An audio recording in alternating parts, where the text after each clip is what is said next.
All right, folks, we're live again. This is the second of our doubleheader.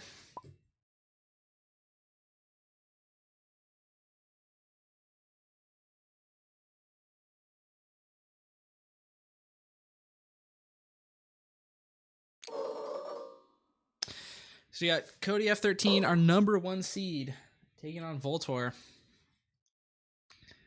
Playing a very similar list to Sep, who played earlier, and I believe that game was hosted on the Swoop Racers channel.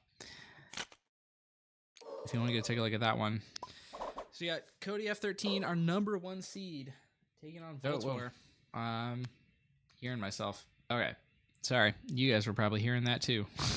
Probably echoed. Sorry about that. Okay.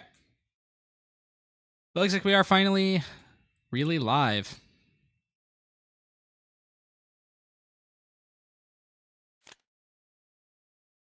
It looks like they're just getting into it.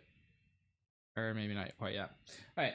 So, Cody here is playing Sabine green. Oh, I got to make sure I can see hands.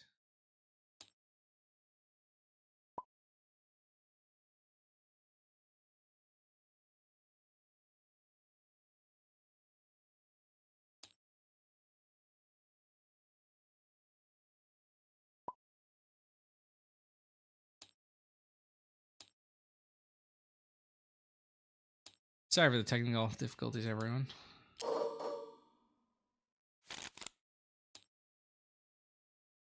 See the thing now?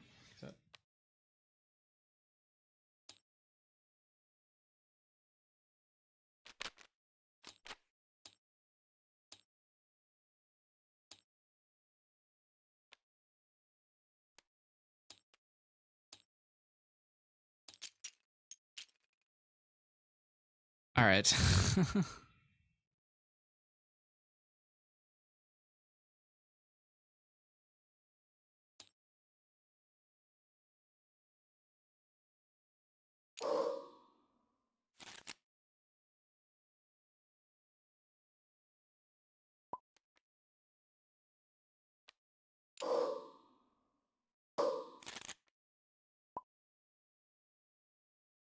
Okay.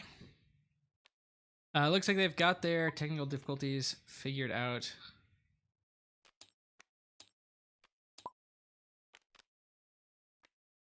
I'm excited to see this Han green list. I think the deck hasn't gotten enough press.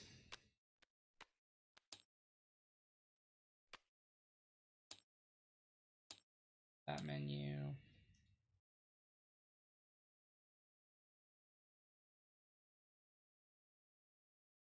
And it looks like we're getting some lag.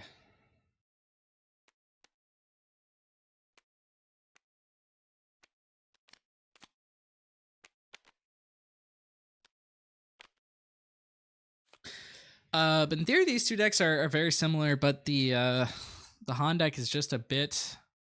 I think the Han deck is a bit favored because it can go slightly higher, and it can play more things quickly because of Han's ability. But let's go and take a look.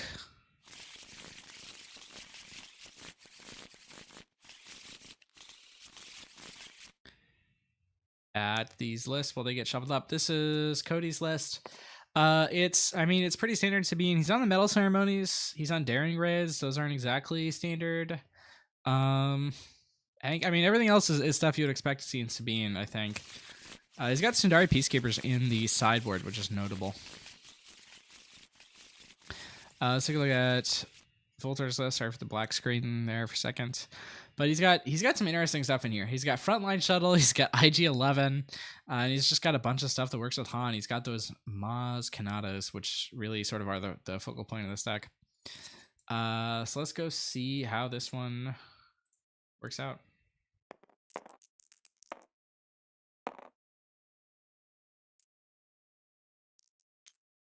And it looks like Voltoir got the initiative there, so he is going to start with it.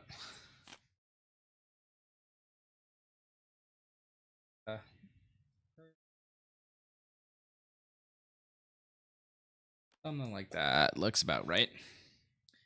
All right, and it looks like Voltoir opened the Maws. That's pretty strong. He's got a couple things he can play alongside it as well. You can go Maws and then Battlefield Marine. I guess that's the only play you can do. He resourced that R2.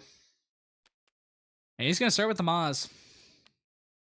On Cody's side, it looks like his play is... I mean, he can just Daring Raid and just kill the Maws right away. And that seems pretty good here. He also is going to get to play this R2. He could also, like, theoretically ECL the R2. But it looks like he's just going to play it.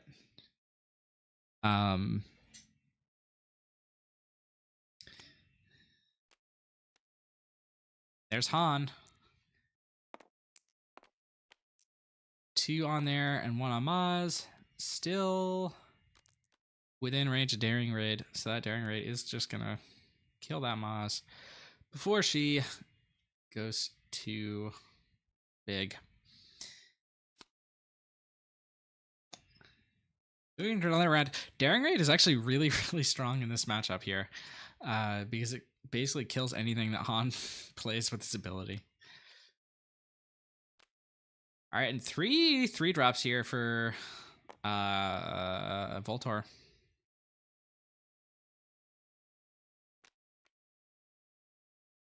Just going with the Echo-based Defender. It stops any attack from the R2. But R2 combined with Daring Raid does kill it. It does kill the R2 as well, though. ECL Sabine also theoretically gets over it, or like Daring Raid into ECL Sabine, clears it and keeps the Sabine alive. He could also just go Daring Raid into the Marine here, and he does do that, yep. Oh no, he does. He goes for the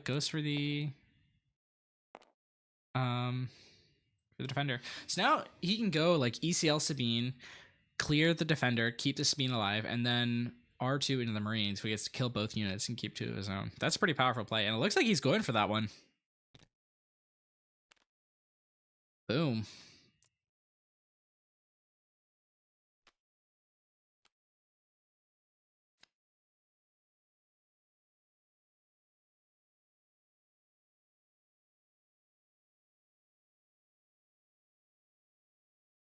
And Voltoir takes initiative. Cody's in a pretty strong spot here. He's got 2 units.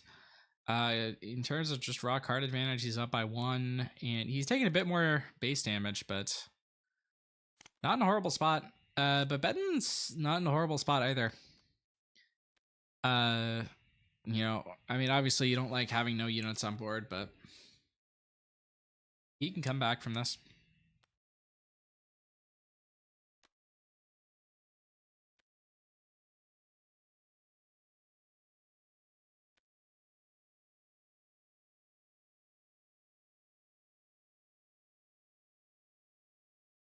You can play R2 plus a 3 drop here. R2, like, I mean, Akbar clears the R2, which is like pretty strong. If he goes like, he do some shenanigans with the ECL, I guess, if he really wants to. And ooh, he's just gonna resource. Ooh, he's having a tough time here. Goes for the red 3. All right. He also could ECL Cassian over Sabine, which is, I think, a pretty strong play.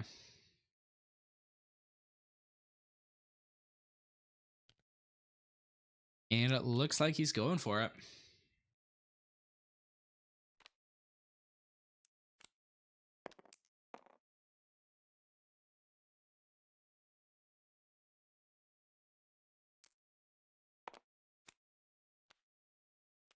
But on Cody's side, he's gonna have to flip Sabine and play a K2 this turn, and that's pretty strong. Voltoir does play the R2 of his own.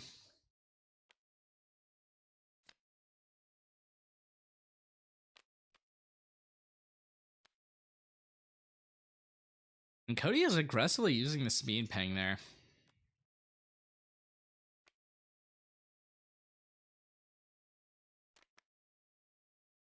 Here's K2. Poe coming out next turn. Ooh. Wrecker and Gorilla Attack Pod in hand for Voltoir.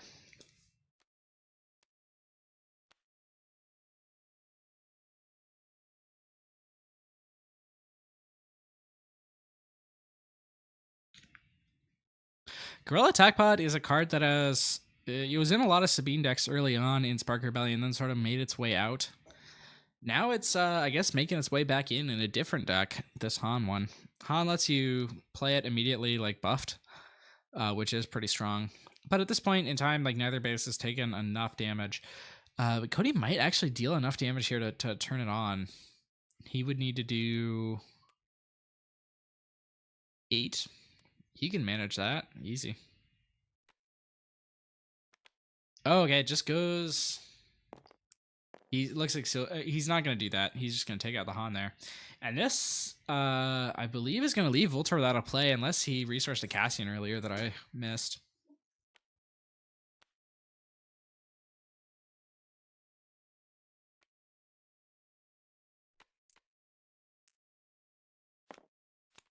He's just going to go +1 with that R2 there, take out the opposing R2. 3 into base from Sabine.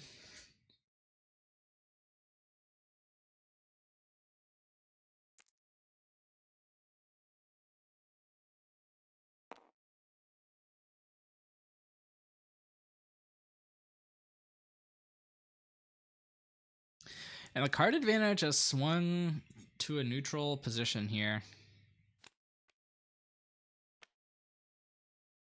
Both players can start playing their bombs now. Wreckers, Pose, Gorilla Attack Pods.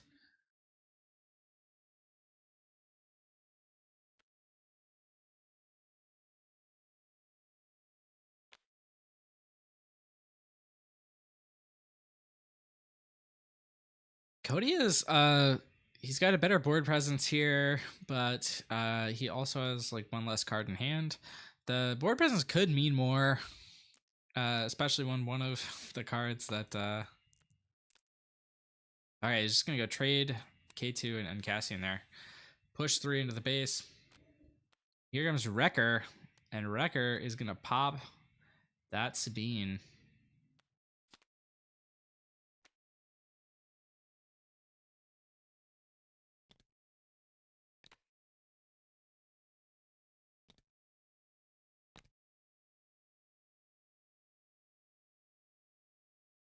And Cody's kind of playing just throwing another like a Wrecker of his own. But I mean, that Wrecker isn't gonna do like a ton. I guess like if he goes into the opposing Wrecker and then Fleet Lieutenants into it, like that works.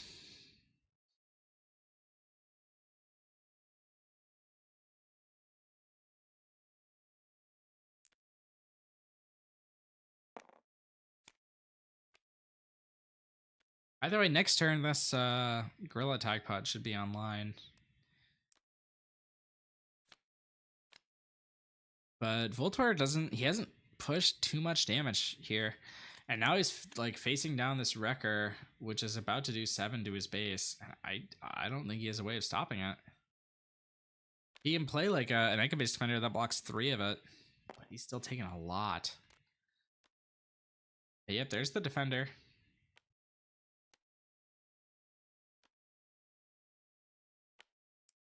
But Wrecker just goes through it, stays alive too. Akbar does kill him here, but there's a second one in hand.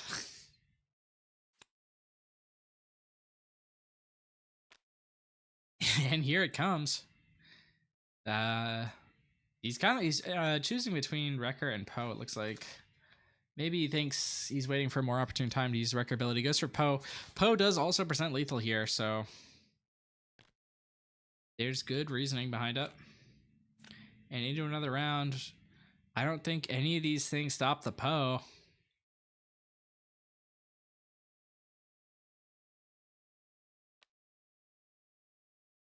Yep, he doesn't. We're going to game 2.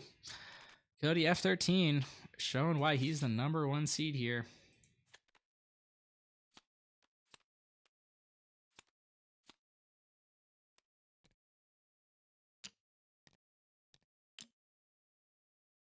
So let's take a look at these lists for the sideboards.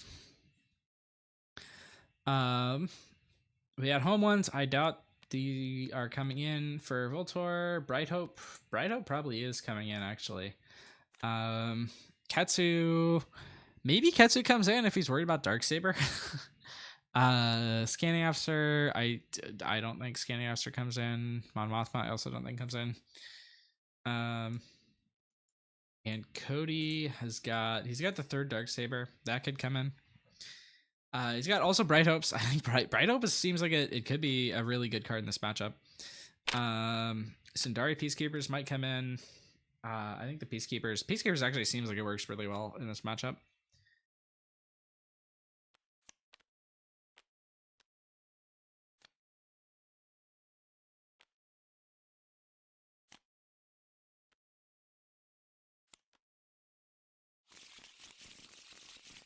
Cody is on 2 Darksabers main. Prairie Pirates, who we saw like in the last game, was also on 2 Darksabers main. Prairie, I don't believe, had 1 in the board. Cody does have the 3rd in the board. You can call me Al. He's another Sabine player in this top cut. He's got only 1 Darksaber in the board and 2 in the, or 1 in the main, 2 in the board. So there's different approaches in the Sabine community to how many Darksabers you should run. I think we have someone who's also on all 3 board, or all 3 main, sorry. So, and this is the hand that this deck wants. Maz plus 2 1-drops. Hetsu cannot deal with Darksaber. Oh, I guess I'm misremembering what she does then.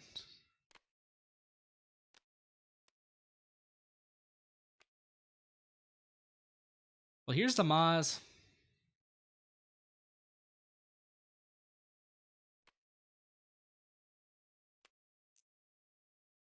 Oh yeah, Ketsu only defeats upgrades that cost 2 or less. So yeah, can't deal with the Darksaber.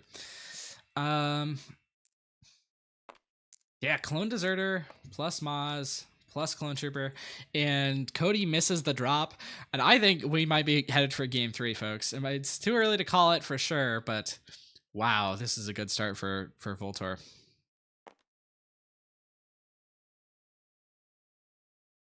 Okay. Cody can use the ECL here to take out Maz, which does help him stabilize a bit.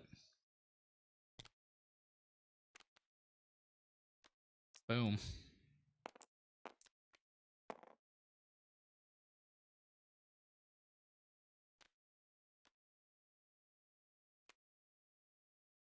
Beerham's red 3. That's going to allow a bunch of pressure to the base.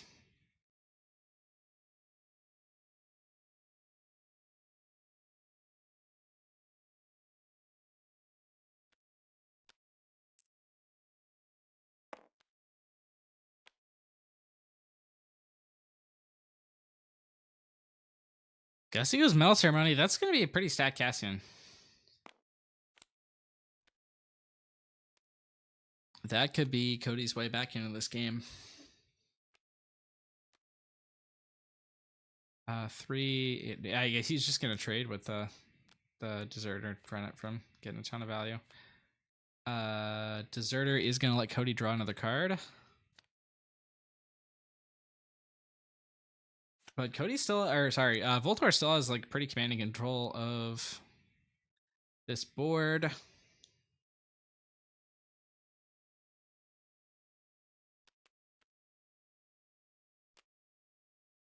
Resources though. The Clone Deserter there. He's got Echo-based Defender, and he also has a Reckless Gunslinger in the resource row that could come out if need be.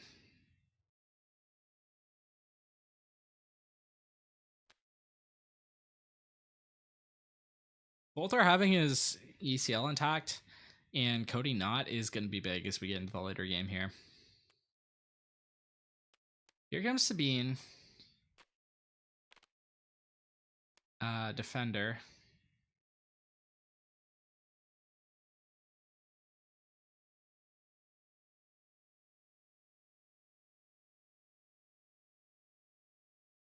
We could see Fleet or Red 3 to deal with this Echo-based Defender, but if he goes Red 3, then the Red 3 could get killed by the Red 3.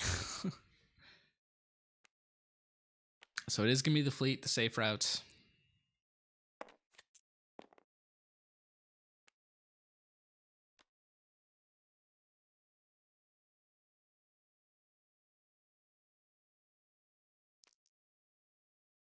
And Voltoir trades with Archie there.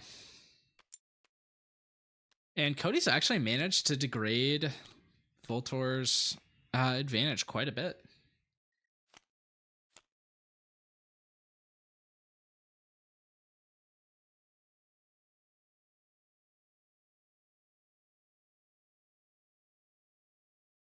He was able to go. He used the ECL play there to get basically a 3-for-1 because he was able to take out the Deserter and the Maz, and he got the card from killing the Deserter. And he's only taken 5 damage, despite what looked like a pretty crazy start for Voltoir. He's now arguably behind. And here comes Han, who can start to take over this game. He's gonna, it looks like you just use the Han to play that Wrecker.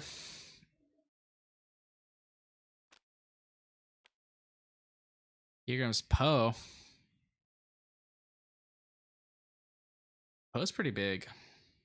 He might, yeah, Voltoir, I mean, he could attack here for 7 to base, but then he's letting the Poe get an attack in. That's, you might not want to risk that. But he might, you know, he could claim here and then Wrecker into the Poe, then he doesn't have to deal with the Poe attack. But he might be thinking, like, it's just worth it to go for the 7. It's a difficult choice.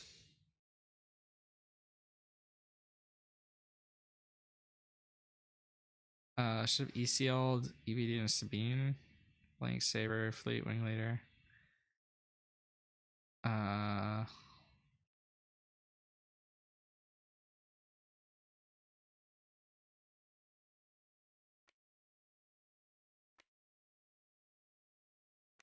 think there's a good argument for having done that play. It was pretty greedy to not use the ECL there. But he didn't get punished. First rule of playing card games, never get punished. And it looks like deciding to go for the damage there instead of claiming to deal with the Poe. So how much damage can Cody actually deal with the Poe? He can just go 6 to base, potentially 8 to base. He can go and clear the Han, or he can go and clear the Wrecker. And it looks like he decides to go and clear the Wrecker. I imagine you're probably discarding to discard with the amount of card advantage you have.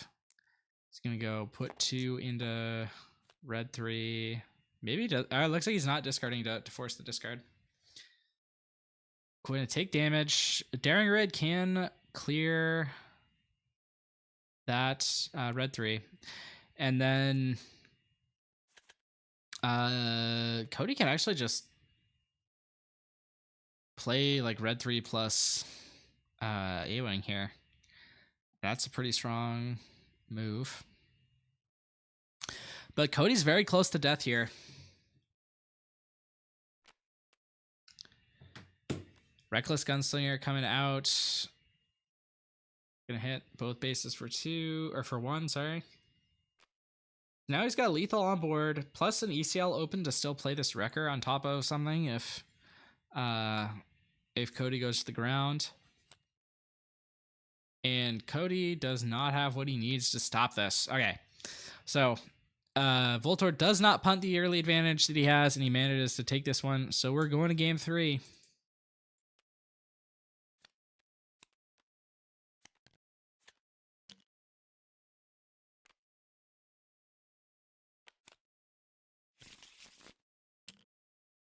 Didn't even have to use the ECL.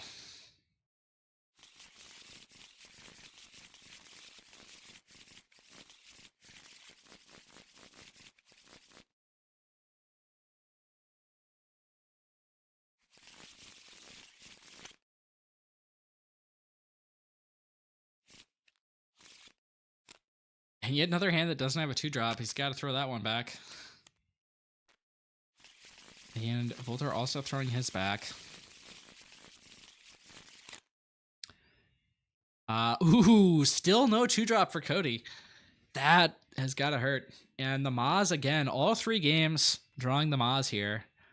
But Cody did open the Daring Raid, unfortunately, so it is likely just going to die here. He actually opened both Daring Raids, so he's actually going to be able to just clear both Maz and Batmarine here.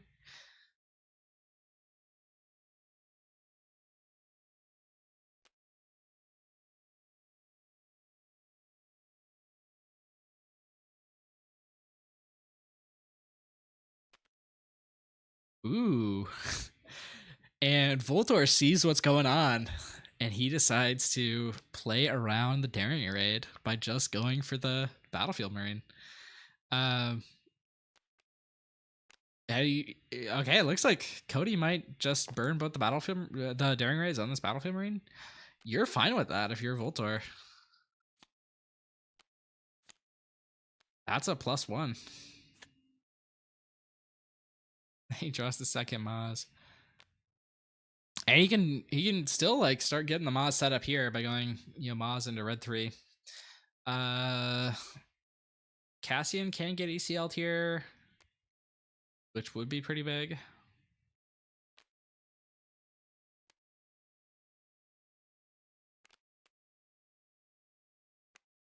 Looks like he's just gonna hard cast the Cassian.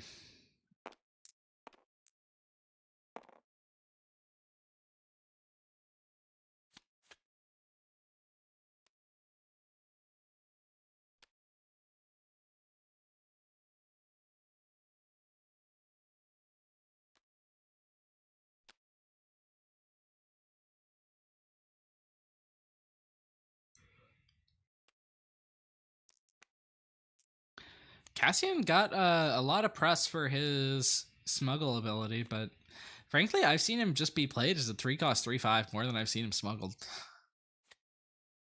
That's a really good stat line to have.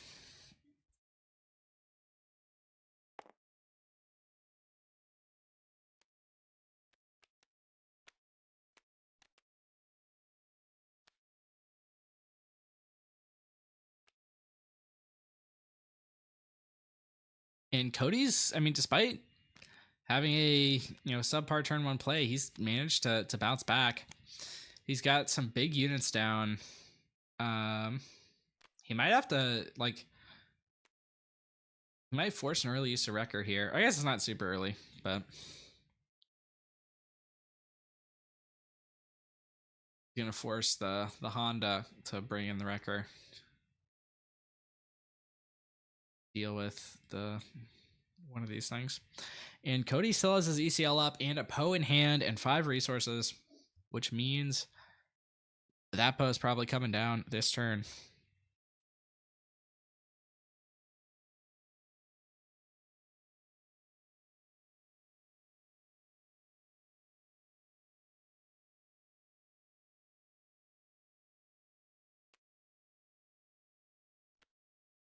All right, Voltoir going aggro. Just hidden into base with that Sabine. Sabine could have traded with the Cassian, but elects for the aggressive play instead.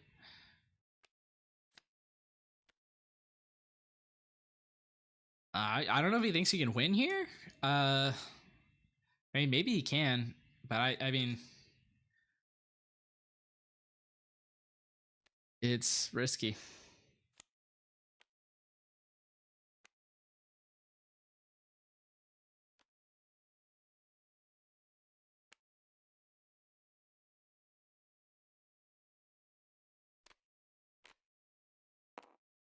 And Voltoir not going to try and stop an attack with his Wrecker. That could be dangerous. I'm not sure what his angle is here. Maybe he's not going to go for the Wrecker this turn. Maybe he's waiting to Wrecker into Poe after Poe gets ECL'd. But he can't do that if if he flips Han, then the ECL comes down and just nukes the Han probably, which means he can't play Wrecker this turn. So he has to play Wrecker before he flips Han, or not at all. If he's playing around Poe, or if we assume that the Poe's in hand, and obviously the Poe is in hand. Okay, and it looks like he's just gonna smuggle in his own Cassian.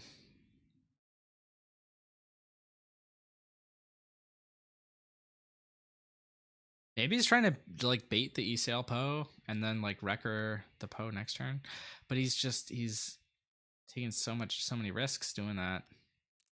Here comes the Poe. He's gonna clear the Cassian and discard to clear the red 3.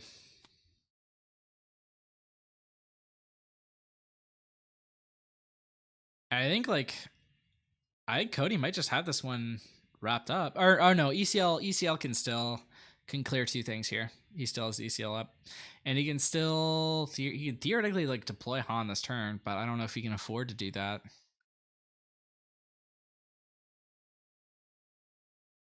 Yeah, I think he has to claim here, and then ECL Wrecker to take out Poe and something else off the Wrecker attack.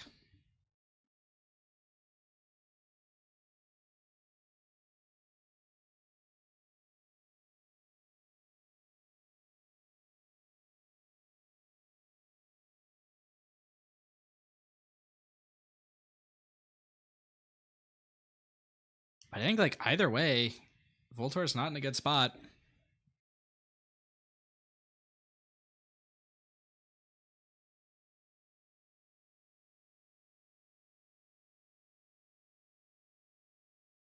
I think he's just, or let's see.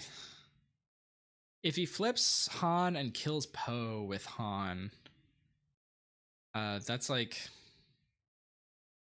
then you lead off, you get like I think he just has to claim, yeah. All right, and he does. So now I think ECL Wrecker is the only thing that saves him, but I don't know if it'll even really save him. Cody has the Forecause in hand.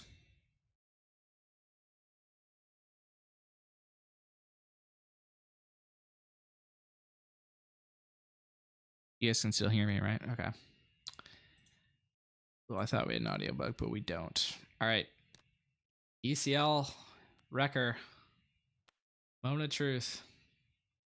Wrecker is going to blow up Poe and then ambush into Cassian. So he takes some damage there.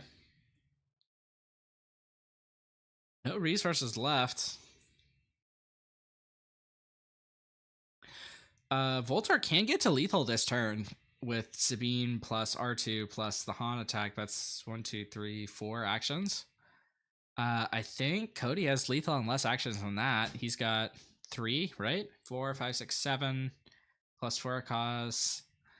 Gets him there.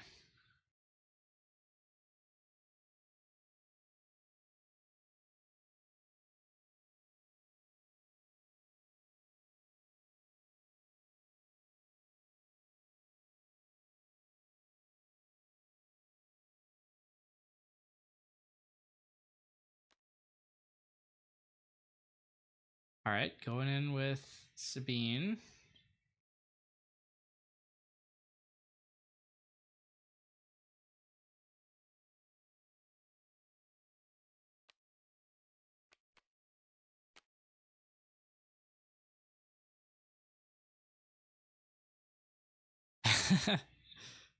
Goes for 3 to base. It's tricky.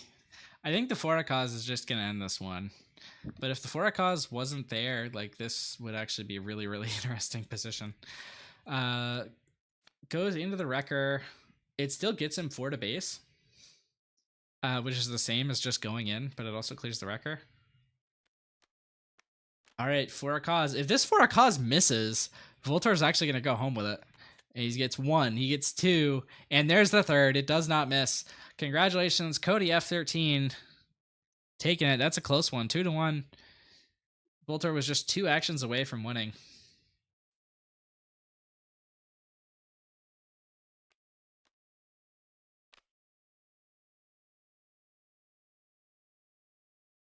Cody misses his turn 1 drop, decides instead to play 2 Daring Raids, declare a single Battlefield Marine, and still runs away with it. What a game. Congratulations. If you are a fan of this Han deck, there's still another one in the top 8. Sip also played this, and he won his top 16. So thank you all for tuning in. I'm going to end stream. Always remember to take the initiative and stay tuned for more Top Cut games as soon as tomorrow.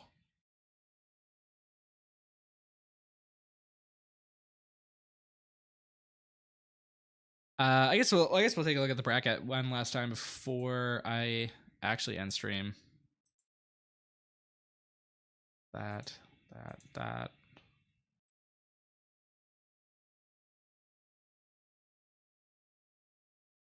So we had 4 Sabines in this top cut, and I think 3 of them have played so far. Yeah, 3 of them have played so far, and it's 1 and 2. We had, I think, it looks like 2 Boba Yellows, and one of them won, the other lost. We had 1 Boba Green, which lost. 2 with this Han Green deck that obviously went 1 and 1. There's a blue Han deck, which is playing tomorrow. Jax and Zazzle. Zazzle is playing this Tarkin yellow deck, which is really, really interesting. And you can call me Alan Avstater. I'm excited to see that one. That's our last Sabine versus the one Krennic. All right. Thank you all for tuning in. I'm actually going to do it this time. I'm going to end the stream. Thank you.